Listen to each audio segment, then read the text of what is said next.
Hello दोस्तों, नमस्कार। मैं अभिषेक कसना आपके अपने ही चैनल पर स्वागत करता हूं। और दोस्तों, भाषा और चिंतन आज का हमारा नया टॉपिक है।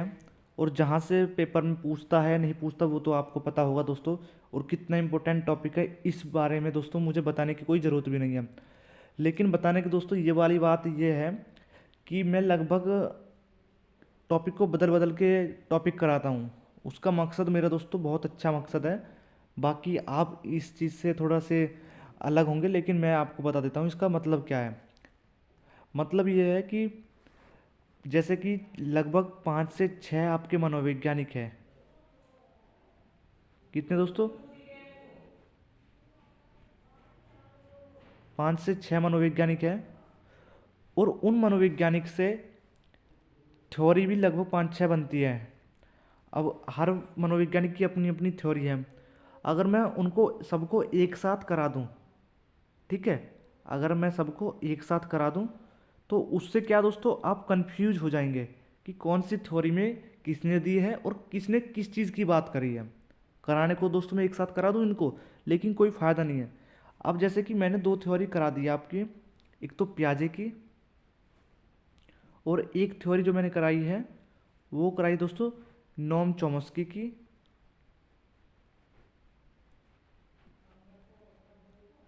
नोम चॉम्स्की की। और एक थ्योरी जो दोस्तों जो मैंने कराई है वो कराई दोस्तों वाइगोत्स्की की। वाइगोत्स्की की मैंने कराई है। अब ये तीन थ्योरी मैंने करा दी है। लगभग तीन थ्योरी और चार थ्योरी लगभग रही है अभी, तीन चार थ्योरी। एक तो आपकी कोहलबर्ग की थ्योरी रही है। उस कोहलबर्ग की थ्योरी में हम बिल्कुल अच्छे से पढ़ेंगे। कोहलबर्ग की रही है आपकी, अनुबंधन सिद्धांत से संबंधित रही है आपकी, ठीक है। और एक थ्योरी रही जिसमें डॉग की लार का प्रयोग होता है, वो वाली थ्योरी अभी रह रही है। यानी कि लगभग तीन चार थ्योरी अभी रह रही है अपने अलग अलग मनोवैज्ञानिक की। स्किनर की रह रही है, जैसे कि स्किनर की इमिटेशन वाली थ्योरी। लेकिन अब फिलहाल हम बात करते हैं अपने इस टॉपिक पर, टाइम को वेस्ट ना करते हुए, लैंग्वेज एंड थिंकिंग। लैंग्वेज क्या कहती है और चिंतन क्या कहता है, यानी कि थिंकिंग क्या कहती है। भाषा, अपने विचारों को दूसरों तक पहुंचाना ही भाषा कहलाती है। भाषा और विचार में गहरा संबंध होता है। भाषा संप्रेषण विचारों को एक दूसरे तक पहुंचाने का एक अच्छा साधन है। दोस्तों, जो भाषा है, भाषा का अर्थ क्या होता है समझ में आ गया दोस्तों। दूसरों तक पहुंचाना ही भाषा कहलाती है। यानी कि हम विचार किसी दूसरे आदमी तक पहुंचा रहे हैं, वो क्या हमारी भाषा है। भाषा और विचार में गहरा संबंध होता है दोस्तों। अगर हम किसी से अपने विचार कह रहे हैं, किसी से बात कर रहे हैं, तो उसमें क्या हम कुछ सोच के ही तो, कुछ विचार करके ही तो उस आदमी से बात करेंगे। ऐसा थोड़ी है कि अंधाधुंध वैसे ही फेंक दी बस। कुछ मकसद तो होगा, उस मकसद के पीछे भी आप क्या करते हैं, विचार करते हैं। इसलिए भाषा और विचार में गहरा संबंध होता है, ठीक है दोस्तों। भाषा संप्रेषण विचारों को एक दूसरे तक पहुंचाने का एक अच्छा साधन है। अगर मैं बात करूं दोस्तों, जो भाषा है वो संप्रेषण का भी एक माध्यम है। अब संप्रेषण यहाँ क्या है, संप्रेषण है दोस्तों यहाँ पर कम्युनिकेशन, ठीक है। क्या है दोस्तों, कम्युनिकेशन। कम्युनिकेशन का अर्थ होता है जब दोस्तों आप किसी से बात करते हैं, वही क्या होता है दोस्तों, कम्युनिकेशन। और हिंदी में होता है दोस्तों संप्रेषण। अगर आपको समझ में आया दोस्तों तो आगे बढ़ता हूँ मैं, ठीक है। अब भाषा के बारे में हमने पढ़ा, लेकिन अब पढ़ते हैं भाषा के प्रकार के बारे में। भाषा के प्रकार है अपने अपने, कौन कौन से प्रकार है। ओरल, ओरल का अर्थ है दोस्तों मौखिक, बोलकर अपने विचारों का आदान प्रदान करना। मौखिक के नाम से ही पता चलता है दोस्तों, मुंह, कुछ कुछ अर्थ निकल रहा है इससे। मौखिक, मुंह। अब जो मुंह से विचार प्रकट करे जाए, यानी कि बोलकर, और जिसमें मुंह चले, थोड़ा सा ट्रिक के माध्यम से बताओ, जिसमें मुंह चले। मुंह चलने का मतलब है दोस्तों हमारी एक गांव की भाषा में कि भाई इसका तो मुंह बहुत चलता है। मुंह चलने का मतलब है कि बोलता ज़्यादा है, ठीक है। तो वही मुंह चले या मौखिक, वो क्या है कि बोलकर प्रकट कर रहा है विचारों को। अब लिखित, अपने विचारों को लिखकर एक दूसरे तक पहुंचाना। लिखित के नाम से ही पता चल रहा है कि लिखने से जुड़े हुए विचार है। अगर बच्चा विचारों को लिखकर दूसरे तक पहुंचा रहा है, पहले के ज़माने में क्या होता था, चिट्ठियाँ चलती थी, सुना भी होगा दोस्तों चिट्ठियाँ, कि भाई तार के माध्यम से चिट्ठी भेजी गई है सैनिक को, सैनिक के वहाँ से चिट्ठी आई है घर के लिए। पहले चिट्ठियों का माध्यम था। अगर मैं थोड़ा सा वीडियो, ये दोस्तों एक एजुकेशन वीडियो है, और मैं चाहता दोस्तों थोड़ा सा कॉमेडी वीडियो इसमें बता सकता हूँ कि पहले क्या लव लेटर भी चलते थे इसमें। तो वो ही क्या है, एक चिट्ठी है, लिखित माध्यम से हम अपने विचारों को प्रकट कर रहे हैं दूसरे के लिए। चलते हैं दोस्तों सांकेतिक भाषा, संकेतों, प्रतीकों, चिन्हों के माध्यम से विचारों का आदान प्रदान करना। अब ये क्या झमेला है दोस्तों, ये झमेला ये अलग है। इन दोनों को समझ में आ गया तो ये भी बिल्कुल आसानी से अब समझ जा दूंगा मैं आपको। अब आपने कुछ बच्चों को देखा होगा जो बोलते नहीं है, जो बोलते नहीं है। अब दोस्तों विचार तो उनके भी होंगे, ऐसा तो नहीं है कि विचार जो बोलते हैं उनके ही है, उनके ही मन में गड़गड़ होती है। विचार तो उनके भी होते होंगे, बोलने की इच्छा उनकी भी होगी, लेकिन अब क्या है, वो संकेत का प्रयोग करेंगे, प्रतीक का प्रयोग करेंगे, चिन्ह का प्रयोग करेंगे। अब हर राष्ट्र की, हर देश की अपनी अपनी एक साइन लैंग्वेज होती है। साइन लैंग्वेज का मतलब एक सांकेतिक भाषा होती है, ठीक है। जिस तरीके से हम, हमारी जो बोलचाल की भाषा होती है उसमें 26 लेटर होते हैं दोस्तों, इंग्लिश में होते हैं दोस्तों। अब 26 लेटर होते हैं, इसी प्रकार जो बच्चे बोल नहीं पाते उनकी साइन लैंग्वेज के भी लेटर होते हैं दोस्तों। उन 26 लेटर में दोस्तों नॉर्मल क्या है दोस्तों, ए बी सी डी। अब जो बोलते नहीं है उनके दोस्तों एक हाथ के सिंबल है अपने, जिनको दोस्तों मैं यहाँ पर बना नहीं सकता, अगर बना सकता तो मैं ज़रूर बनाता, ठीक है। थोड़ी सी दोस्तों साइन लैंग्वेज मुझे आती है, वो भी मुझे इसलिए आती है क्योंकि मैंने साइन लैंग्वेज में कोर्स कर रखा है, ठीक है दोस्तों।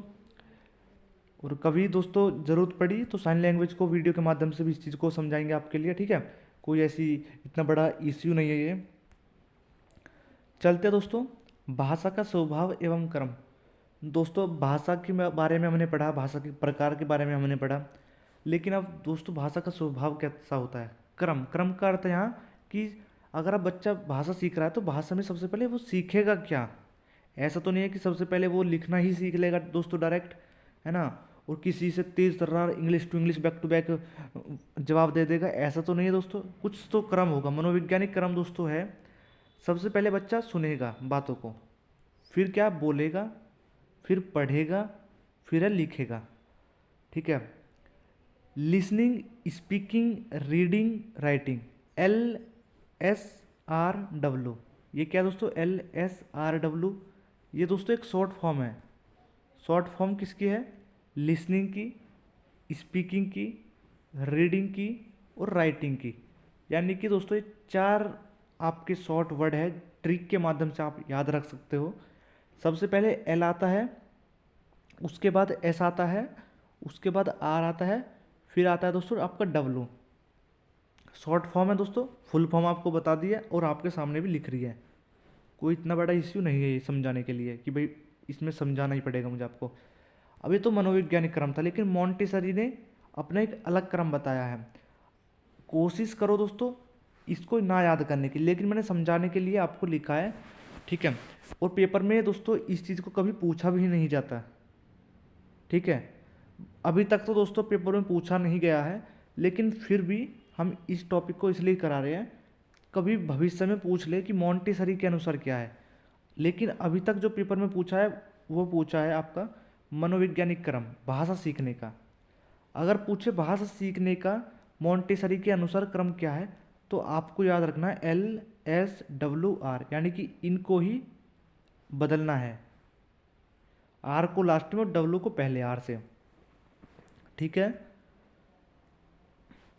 अब क्या दोस्तों आपकी परिपक्वता। परिपक्वता क्या है, किसी भी चीज़ का पूर्ण रूप से विकसित हो जाना परिपक्वता कहलाता है। परिपक्वता को आप समझ सकते हैं बिल्कुल आसान वे में। एक छोटा बच्चा है, परिपक्व नहीं होता, जैसे कि 2 से 6 साल का बच्चा है, या उससे भी छोटा समझ लो, अगर अच्छे से समझना, 3 साल से कम का बच्चा है। अब बच्चा 3 साल से छोटा है, उसके सामने कोई रिश्तेदार घर पर आया, उसको नहीं पता कितना बड़ा है, किसको क्या सम्मान देना है। बच्चे के सामने प्रधानमंत्री आ जाए, उसके भी गाल पे चाटे लगा देगा, उसके भी बाल खींच लेगा, उसके कंधे पे बैठ जाएगा। वो क्या, मैच्योरिटी अभी नहीं है बच्चे के अंदर। मैच्योरिटी कब आती है? एक उम्र के बाद आती है। उम्र के बाद आती है, एक उम्र होती है दोस्तों मैच्योरिटी की। लगभग जो मानते हैं 17 से 18 साल के बाद मैच्योरिटी आनी प्रारंभ हो जाती है। लगभग 24 साल का बच्चा मैच्योर होता है चीज़ों के प्रति, अपने भविष्य के प्रति। जब बच्चा समझदार हो जाए उससे हम परिपक्वता कहते हैं। ठीक है, समझ में आ गया दोस्तों? भाषा विकास के सिद्धांत। भाषा विकास का पहला सिद्धांत क्या है? परिपक्वता का सिद्धांत। परिपक्वता से अभिप्राय है कि भाषा अवयवों एवं स्वरों पर नियंत्रण होना, जैसे बोलने में जीभ, गला, तालु, होठ, दांत तथा स्वर यंत्र आदि परिपक्व होते हैं तो भाषा पर अच्छा नियंत्रण होता है और अभिव्यक्ति यानी विचारों का आदान प्रदान भी अच्छा होता है। ठीक है दोस्तों, जैसा कि मैं अब आपको समझाने वाला हूँ परिपक्वता। समझ में आ गया दोस्तों? परिपक्वता वो है दोस्तों जब बच्चा बोलने में सक्षम हो जाए, गला, काल, तालु, होठ, दांत, स्वर यंत्र आदि परिपक्व होते हैं। ठीक है दोस्तों, समझ में आ गया? मैंने परिपक्वता को बहुत अच्छे से अभी समझाया भी है। अभिव्यक्ति यानी विचारों का आदान प्रदान भी अच्छा होता है जब बच्चा बोलचाल भी अच्छा लेता है। चलते दोस्तों इसके सेकंड प्रिंसिपल पर, अनुबंधन किसी वस्तु से जोड़कर बताना का सिद्धांत। शेष अवस्था में बच्चों को शब्दों की जानकारी मूर्त वस्तुएं से जोड़कर दी जाती है। बच्चों को किसी चीज़ या वस्तु को दिखाया जाता है तो बच्चे जल्दी सीख जाता है। कि ऐसे समझाता हूँ दोस्तों, अब बच्चे को हम भाषा सिखा रहे हैं तो कोशिश करना दोस्तों कोई चीज़ हो उसके सामने। जैसे कि हम बच्चे को सेव सेंटेंस सिखा रहे हैं कि वह जाता है, तो दोस्तों बच्चों के सामने एक जाता हुआ बच्चे का एक चित्र दिखा दो, बहुत आसान तरीके से समझेगा। यह सेब है। अब सेब का दोस्तों या तो आप ऑब्जेक्ट दिखा सकते हो या सेब का दोस्तों एक फ्लैश कार्ड वगैरह चल रहे हैं, फ्लैश कार्ड दिखा सकते हो आप। उससे क्या बच्चा जल्दी भाषा सीखेगा। समझ में आया दोस्तों? तीसरा पॉइंट है अनुकरण। अनुकरण का अर्थ है दोस्तों नकल करना, जैसे छोटे बच्चे बड़ों की नकल करते हैं। मनोवैज्ञानिक के अनुसार बालक अपने परिवारजनों और साथियों की भाषा का अनुकरण करके सीखते हैं। दोस्तों जो छोटे बच्चे होते हैं उसमें क्या एक नकल करने की एक प्रवृत्ति होती है कि भाई नकल तो वो करेंगे ही करेंगे, चाहे वो कुछ भी हो जाए, नकल करेंगे बड़ों की, एक छोटा बच्चा। अब छोटे बच्चे के सामने हम जैसी भाषा का प्रयोग करेंगे, छोटे के सामने हम जैसी भाषा का प्रयोग करेंगे वो क्या है वैसे ही भाषा का प्रयोग करेगा। अगर आप गाली देकर बात करेंगे शुरू से ही छोटे बच्चों के सामने तो वो छोटा बच्चा भी गाली देकर बात करेगा। आपने देखा भी होगा अगर आपके घर में छोटा बच्चा हो तो जब आप उसके सामने कुछ बातें करते हैं लेकिन वो धीरे से चुप बैठा हुआ सुनता है, लेकिन फिर वो उन वर्डों को, उन शब्दों को बाद में कहता है जब आपकी बातें ख़त्म हो जाती है, कभी चलते फिरते उन शब्दों का यूज करता है। वो क्या है, नकल करके सीख रहा है। ठीक है दोस्तों, चलते हैं नेक्स्ट। चॉम्स्की का भाषा सिद्धांत, language principle of Chomsky. Chomsky भाषा को जन्मजात मानते थे, अर्थात भाषा सीखने की क्षमता के साथ पैदा होते हैं, जैसे रोना सांकेतिक। नॉम चॉम्स्की की मैंने थ्योरी कराई है, उसमें ये चीज़ मैंने आपको बताई हुई है कि जो नॉम चॉम्स्की कहते हैं वो कहते हैं जो बच्चा है वो भाषा सीखने की क्षमता के साथ पैदा होता है, उसको सिखाने की कोई ज़रूरत नहीं है दोस्तों, वो पहले से ही पैदा हो रहा है क्षमता के साथ में। अब जैसे कि बच्चा रो रहा है, उसके अंदर क्या है, रोना जो बताया है नॉम चॉम्स्की ने, वो क्या बताया दोस्तों, इसको भाषा बताया है। सांकेतिक, बच्चा इशारे करके दोस्तों बात कर रहा है कि मम्मा मुझे पानी ला दो, वो क्या है इशारा, उसने हाथ करा पानी की तरफ, क्या होगा दोस्तों, ये भी क्या है एक तरीके से भाषा है। और भाषा ये किसने बताया है कि नॉम चॉम्स्की नाम के।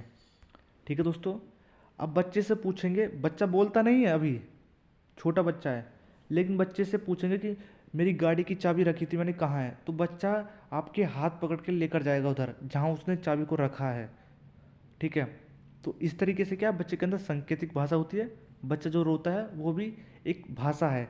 बच्चा रोगा तो दोस्तों खामखाम नहीं, कुछ ना कुछ कारण होता है रोने का भी।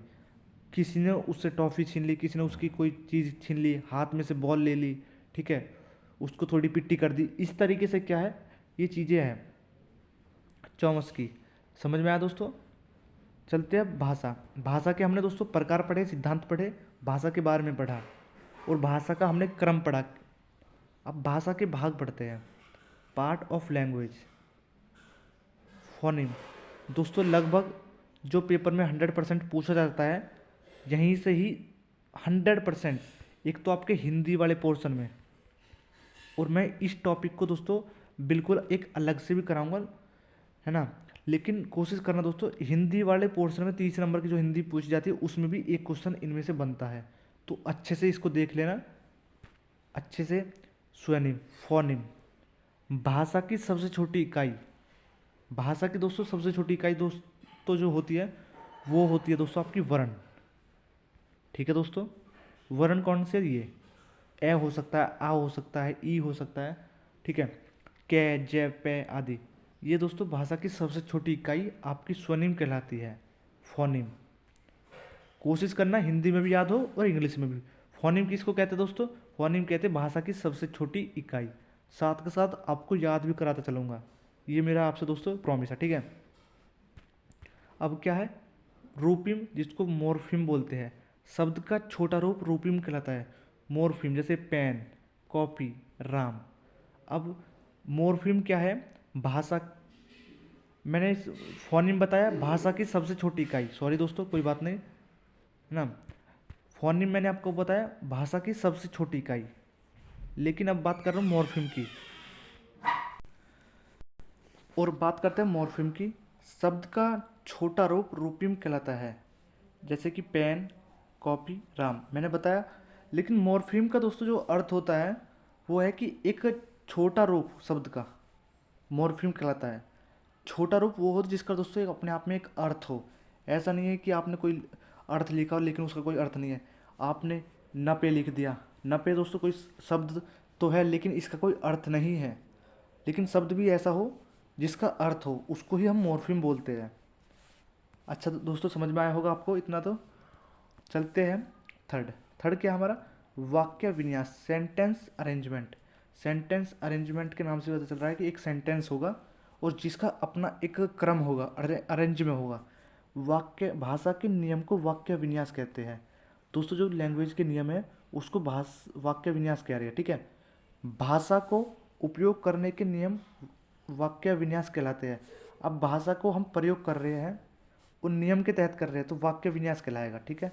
जैसे कर्ता ने कर्म को करण से संप्रदान के लिए, आपने दोस्तों नियम पढ़ा होगा, कर्ता ने कर्म को करण से संप्रदान के लिए अपादान से संबंध काकी के अधिकरण में पर। इस तरीके से आपने नियम पढ़े हैं भाषा में। अब जैसे कि यह है रास्ता मेरा है, जबकि रास्ता तो दोस्तों किसी का भी नहीं होता, सार्वजनिक होता है। लेकिन फिर भी एक दृष्टि से हम देखें कि यह रास्ता मेरा है। अगर मैं बोलूँ कि है रास्ता यह मेरा, तो उसमें क्या है कि ये सेंटेंस अरेंज में नहीं है। जो आपका दूसरा वाला सेंटेंस ये क्या है? अरेंज में नहीं है, इसका कोई नियम नहीं है। ये वाला क्या है? एक नियम में है, यह रास्ता मेरा है। अर्थ विन्यास, वाक्य विन्यास में जो वाक्य दिया गया उनका अर्थ सही होना चाहिए, उसे अर्थ विन्यास कहते हैं। जैसे कि मोहन के पास एक पुस्तक है, सही अर्थ है मोहन के पास है एक पुस्तक, ये क्या है? एक गलत अर्थ है, सेंटेंस अरेंज में नहीं है। अब चलते दोस्तों, हमारा टॉपिक है एक चिंतन। हमने भाषा के बारे में अच्छे से पढ़ा, भाषा के प्रकार के बारे में, भाषा के सिद्धांत के बारे में, भाषा के हमने एक दो पॉइंट और पढ़े हैं, क्रम के बारे में। लेकिन हमने चिंतन को भी नहीं पढ़ा, अब चिंतन को पढ़ते हैं। चिंतन क्या है? किसी भी समस्या का समाधान करने के लिए हमारे मन में जो विचार उत्पन्न होते हैं वही विचार चिंतन कहलाते हैं। दोस्तों जैसा कि अब आपके सामने क्या है, सी टेट का एग्ज़ाम।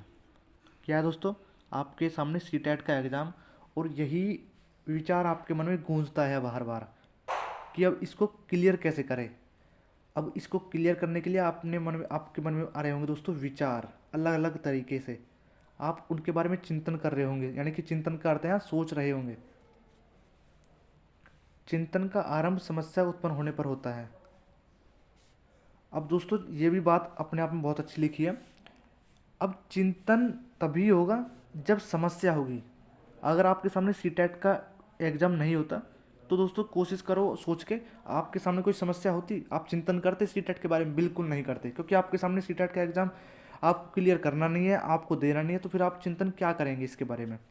तथा समस्या समाधान होने तक चलता है, और जब तक आपका सी टेट का एग्ज़ाम क्लियर नहीं हो जाता तब तक क्या है, आपके मन में यही चिंतन चलता रहेगा, यही विचार आपके मन में आएगा कि अब इसको क्लियर कैसे किया जाए। वो क्लियर होने के लिए आपको पता है दोस्तों, ओबीसी से है अगर आप तो 82 नंबर लाने होते हैं, और अगर आप जनरल से है तो 90 नंबर लाने होते हैं। ठीक है, ये चीज़ें लगभग आपको पता ही है, मुझे बताने की ज़रूरत नहीं, लेकिन फिर भी बता दिया वीडियो के अंदर नॉलेज के लिए। अब चलते हैं, जैसे कि हमने भाषा के प्रकार पढ़े, इसी प्रकार अब चिंतन के प्रकार पढ़ते हैं। चिंतन में क्या है, स्वलीन चिंतन, ऑटिस्टिक थिंकिंग, स्वयं में लीन रहना। अब दोस्तों चिंतन भी कई दो तरीके होते हैं। स्वलीन, ऐसी कल्पना करना जिसका कोई वास्तविक स्वरूप ना हो, स्वलीन चिंतन हो। स्वलीन का अर्थ है दोस्तों खुद से ही चिंतन करते हो, कोई वास्तविक रूप स्वरूप ना हो, तो यानी कि उसका कोई लेना देना किसी चीज़ में है नहीं, लेकिन हम वैसे ही स्वयं में लीन हैं।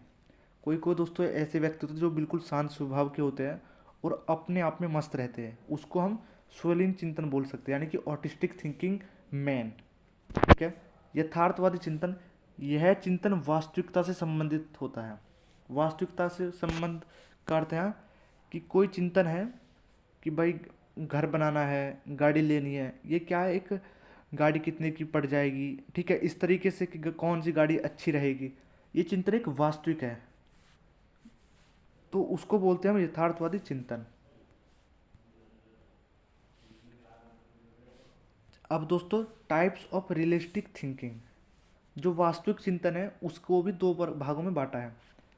अभिसारी चिंतन, इसमें समस्याएं एक ही बिंदु पर केंद्रित होती है और समस्या का एक ही समाधान होता है, जैसे भारत की राजधानी दिल्ली। अब अभिसारी चिंतन का एक ही आंसर होता है। छोटी सी भाषा में मैं आपको समझाऊं, अगर कोई अभिसारी चिंतन की बात करे कि अभिसारी चिंतन किसे कहते हैं, तो बोल देना जिसका एक लाइन में आंसर हो, उसको अभिसारी चिंतन कहते हैं। जिसके बारे में सोचने की ज़रूरत बिल्कुल भी ना पड़े, उसको अभिसारी चिंतन कहते हैं। जैसे कि मैं आपसे पूछने लग जाऊं, आपके पिता का क्या नाम है, अगर पिता का नाम अगर सोचेंगे आप, सोचने में टाइम लगाएंगे, तो दोस्तों आप मूर्ख है, आपसे बड़ा मूर्ख कोई नहीं है। ठीक है, अगर आपने क्षण भर में इसका आंसर दे दिया तो ये समझो आपका अभिसारी चिंतन ये है। मैं आपसे पूछूं कि आप किस लिए ये वीडियो देख रहे हो, तो आप तुरंत बता दो कि सी टेट के लिए मैं ये वीडियो देख रहा हूँ, तो वो क्या है, अभिसारी चिंतन है। अब ये सोच के नहीं बताएंगे कि मैं तो इस वीडियो को इस तरीके से इस वजह से देखता हूँ ताकि मेरा विकास हो जाए, मेरा डेवलपमेंट हो जाए, मेरी ग्रोथ हो जाए, और मैं ग्रोथ होने के बाद मैं अच्छा आदमी बनूँ। इस तरीके से अगर आप सोच के इसका एक अनेक आंसर देंगे तो वो एक अभिसारी चिंतन नहीं है। लेकिन जब हम बात करते दोस्तों अपसारी चिंतन, जब आपकी इसमें समस्याएं एक ही बिंदु पर केंद्रित नहीं होती। पहले वाले में क्या था, अभिसारी में एक बिंदु पर केंद्रित है, इसमें नहीं होती। इसमें समस्या को कल्पना शक्ति, सृजनात्मक यानी कि क्रिएटिव, यानी कि आपकी दिमाग का प्रयोग होगा, जितना भी आप लगा सकते हो लगाओ, का प्रयोग करके कई प्रकार से हल किया जा सकता है। जैसे कि दिल्ली की विशेषताओं को वर्णन करें आदि। पहले पूछा था कि भारत की राजधानी क्या है, दिल्ली, शॉर्ट में बता दिया। अब अगर मैं आपसे पूछने लग जाऊं कि दिल्ली की विशेषता बताओ, दिल्ली में क्या क्या है जो देखने दिखाने लायक है, घूमने फिरने लायक है, तो आप क्या बहुत जगह के नाम बताएंगे। आप लाल किला, कुतुब मीनार, जामा मस्जिद, अक्षरधाम मंदिर, ठीक है, इस तरीके से आप बहुत सारे तीर्थ स्थल दिखा देंगे, मुझे बता देंगे। अगर तो वही अपसारी चिंतन कहलाता है। लेकिन जब मैं पूछूं कि अक्षरधाम मंदिर कहाँ है, आप कहाँ बताएंगे दोस्तों? दिल्ली में। वो क्या है? अभिसारी चिंतन, ना कि अपसारी चिंतन। ठीक है, समझ में आया दोस्तों दोनों में अंतर, अपसारी और अभिसारी। इसके द्वारा खोजा हुआ समाधान मुक्त अंत होता है। दोस्तों, जो ये वाला अपसारी चिंतन होता है उसमें कहीं भी एंड नहीं होता आंसर का, आप जितने चाहे उतने आंसर बता सकते हो। जैसे कि मैंने पूछा कि दिल्ली में कौन सी चीज़ देखने और दिखाने लायक है, अब इसका कोई भी दोस्तों एक सीमित जगह नहीं है। आप दिल्ली की गली गली के नाम बता सकते हो कि ये घूमने लायक है, ये फिरने लायक है, ये देखने दिखाने लायक है। तो इनका कोई आंसर नहीं होता। ओपन है दोस्तों, खुले है, खुले दिमाग के है, जितना बताओ उतना भला, अगर मैं बात करूं। ठीक है, कोई दिक्कत नहीं। चलो चलते हैं आगे। आलोचनात्मक चिंतन, क्रिटिकल थिंकिंग। क्रिटिकल का मतलब है दोस्तों जहाँ आपका दिमाग और भी ज़्यादा प्रयोग हो, गुण और दोषों को देखते हुए किसी बात को स्वीकार करना आलोचनात्मक चिंतन कहलाता है। अब दोस्तों, अब जब आप घूमने जाएंगे, पहले की बात करिए हमने, घूमने और फिरने लायक कौन सी जगह दिल्ली में, अगर मैं आपसे पूछूं कि कौन सी चीज़ें घूमने के लिए आपके लिए बेनिफिट है, अब दोस्तों मैंने आपको बताया कि चलो अक्षरधाम चलते हैं। अब दोस्तों अक्षरधाम के लिए कुछ लोग हाँ कहेंगे, कुछ लोग ना कहेंगे। अब वो अपने अपने हिसाब से बोलेंगे कि उनको बेनिफिट क्या है अक्षरधाम जाने में, वहाँ पर क्या देखेंगे। ठीक है, लेकिन अगर मैं आपसे बोलूँ कि इंडिया गेट चलते हैं, इंडिया गेट क्यों जाए? किसी को इंटरेस्ट है घूमने में, किसी को नहीं है। ठीक है, किसी का उस दिन कुछ काम पड़ रहा है इंडिया गेट घूमने से भी ज़्यादा, तो उसको गुण और दोषों का पता लगाएगा। ठीक है, जहाँ पर उसको क्या कहते हैं? आलोचनात्मक चिंतन, जहाँ पर आप अच्छाई और बुराई चीज़ों को देख सके, उस चीज़ में विचार कर सके, वो क्या है? आपका आलोचनात्मक चिंतन। अब चिंतन के दोस्तों सामान्य प्रकार होते हैं। सामान्य प्रकार कौन कौन से होते हैं दोस्तों? प्रत्यक्षात्मक चिंतन, जो चीज़ें दिखाई देती है उनके बारे में चिंतन करना प्रत्यक्षात्मक कहलाता है। चिंतन निम्न स्तर का होता है। दोस्तों हमारे सामने कोई चीज़ है, बिल्कुल मूर्त में है, मूर्त का मतलब दोस्तों बिल्कुल हमारे सामने रखी है, आंखों के सामने। ठीक है, उसके बारे में चिंतन हम कर रहे हैं तो वो प्रत्यक्ष है, कोई चीज़ हमारे सामने। जैसे कि आपके सामने से आप एक्सीडेंट हो गया, एक्सीडेंट को ना लेके चलो, ऐसी चीज़ नहीं करें। हमारे सामने कोई चीज़ है, जो वो हाथ से गिरकर टूट गई। अब क्या हुआ दोस्तों? आपके सामने प्रत्यक्ष हुई है कोई चीज़। अब उसके बारे में आप चिंतन करेंगे। चिंतन क्या है? अरे ये चीज़ तो मैं उसके लिए लेकर जा रहा था, अब कहाँ से लेकर आऊँगा। वो क्या, आपने प्रत्यक्ष चिंतन उस मूर्ति के प्रति कर दिया तुरंत। प्रत्यात्मक चिंतन, सेकंड क्या? प्रत्यात्मक चिंतन, अब्स्ट्रैक्ट। अब्स्ट्रैक्ट का मतलब अमूर्त। अब आपको किसी ने कहानी बताई कि यार वहाँ पे ऐसा हो गया, अब आप उसके बारे में विचार करेंगे, अरे अगर वो ऐसा कर देता तो शायद ऐसा ना होता। तो अब क्या कर रहे हो आप? अमूर्त चिंतन कर रहे हो। काल्पनिक चिंतन, पूर्व अनुभवों के आधार पर जो हम कल्पना करते हैं, काल्पनिक चिंतन कहलाता है। पूर्व अनुभव का मतलब है जैसे कि आपके सामने कोई घटना दोबारा हो गई है, लेकिन फिर अब आप अनुभव के आधार पर उस चिंतन का क्या कर रहे हैं? कल्पना कर रहे हैं। अरे यार पहले ऐसे हुआ था, अब क्या, मुझे अब की बार मुझे ऐसा करना होता था, तभी मैं इस चीज़ को कर पाता।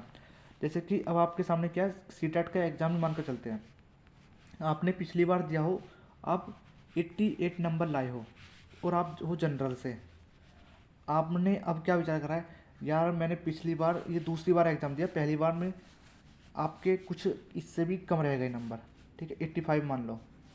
अब आपने विचार करा यार 88 आया, अब भी मैंने पिछली बार ये गलती कर दी और अब की बार मैंने ये गलती कर दी। अब क्या कर रहे हैं? अब अपने अनुभव देख रहे हो कि मैंने 3 नंबर लेकर तो आया, लेकिन अब भी 2 नंबर से रह गया। वो आपकी एक इमेजिन है। ठीक है दोस्तों, समझ में आया? अब है दोस्तों आपका तार्किक चिंतन। तार्किक चिंतन क्या है? लॉजिकल थिंकिंग, किसी चीज़ या वस्तु के बारे में तर्क करना, विचार करना, तार्किक चिंतन के अंतर्गत आता है या चिंतन का सर्वोत्तम स्तर है। अगर कोई क्वेश्चन पूछे कि चिंतन का सर्वोत्तम स्तर कौन सा है, तो आप किसको बोलेंगे दोस्तों?